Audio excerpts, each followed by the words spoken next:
Here at Martinsville Speedway with Ty Dillon, the driver of the Rackley WAR number 25 in the Craftsman Truck Series. Ty, it's always tough to move over to a new team and get acclimated. So, how's the experience been as you've moved over to the number 25 team in 2024? Yeah, it's been quite unique. Obviously, the team's based out of Nashville. Actually, they're about an hour and a half outside of Nashville. So not only do you fly in there, but you got another hour drive to get out to the race shop. But it's a great shop. We got a small team that's working really hard. I think we were a little bit behind getting going this off season. Starting this year, we've just had some really bad luck, and then we also had a lot of self-inflicted, bad luck as well that has really hampered the start of our year. But there has been some silver linings. We've had some speed in some practice sessions, and some of the races we've been able to get speed, but we really haven't had a full session on track yet where we haven't had something break or having some mistakes. So hopefully we can get past that, and I think you'll really start seeing our team rise to the front. You mentioned some early season struggles and what the expectations are for this season. Obviously, this was a playoff team last year, but it's a small team. What were your expectations when you moved over here? Our expectations were to win races, and they still haven't changed. Obviously, we've got a lot of growing to do, but our goal is to win races, make the championship push, and then try to go win the championship. I think we're capable of it. I know as a driver I am for sure, and we've just got to cross some T's, dot some I's a little bit better, and I think we'll build some momentum and get ourselves there.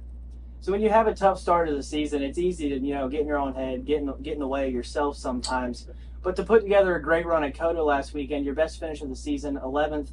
At a track that's not historically your best type of racetrack, How much confidence does that give you as you make a playoff push now? Yeah, it builds a little bit of confidence just to have a race finish, where we're competing throughout the race. We still had some mechanical issues within that race that we had to, we were able to get that finish in spite of. So I guess that's a positive. But we're just taking small wins right now and trying to build them into hopefully top 10, turn into top 5s in your racing for wins. So. Knocking on the door, getting that first top 10. I think Martinsville here is going to be a great one for us. But I think every track we go forward, I know I can have a chance to win races at.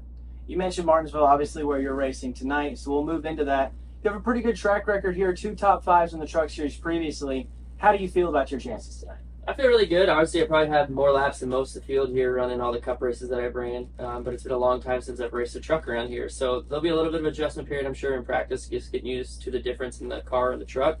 But this is one of those places that helps to have experience. And like I said, the biggest thing for us tonight is just make sure we execute and don't have any mistakes on mechanical or on track. I think we'll have a great night. You talk about experience being key here. What are the other keys to putting together a full 200-lap race and being up front at the end? Yeah, I think obviously you want to be out front and leading all the laps, but if you get caught back in traffic and you're racing through the field, it's just patience. You don't want to tear up your fenders, tear up your truck at the wrong point in the race. Just knowing when to push and what not to push. Race the racetrack for most of the race and not get too emotionally involved with other guys around you, because there's going to be a lot of beating and banging that doesn't make sense. But you got to kind of keep your head and keep yourself in position to go out and capitalize at the end. So we'll move over to some Cup Series stuff. Obviously, you just recently signed a deal with College Racing to run a few races with them. Ran your first one last weekend at Richmond, had a solid run. Yeah. How did that deal come together, and what are your expectations with it? Yeah, the deal came together quite late, but I was excited to have another opportunity in Cup, especially with College Racing, a team that's won races last year. This year, they're off to a little bit of a rough start as far as finishes and results, but just driving that car was a really nice car to drive, and being able to work with Travis Mack and those guys.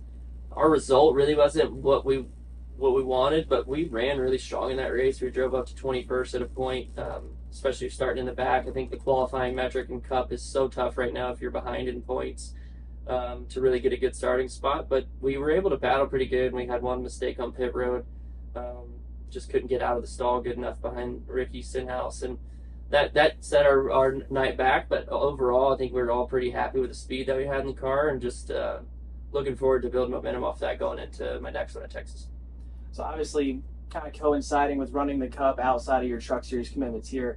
A lot of guys these days, they go run short track races, dirt races, whatever they can to get extra seat time. Rackley obviously has a late model program. Have you put any thought into running any late model races this year? Yeah, it'd be fun. Definitely. It's just a matter of finding time in the schedule and when you can do that. Obviously, I'm focused on trying to run the truck races, Truck Series, and getting as many Cup races and other races in there as possible. So I just want to make sure my schedule's open to do Cup races, Xfinity, and truck first. But it's always fun to go back and run late models. I've only ran one super late model race ever on asphalt. I've got a ton on dirt.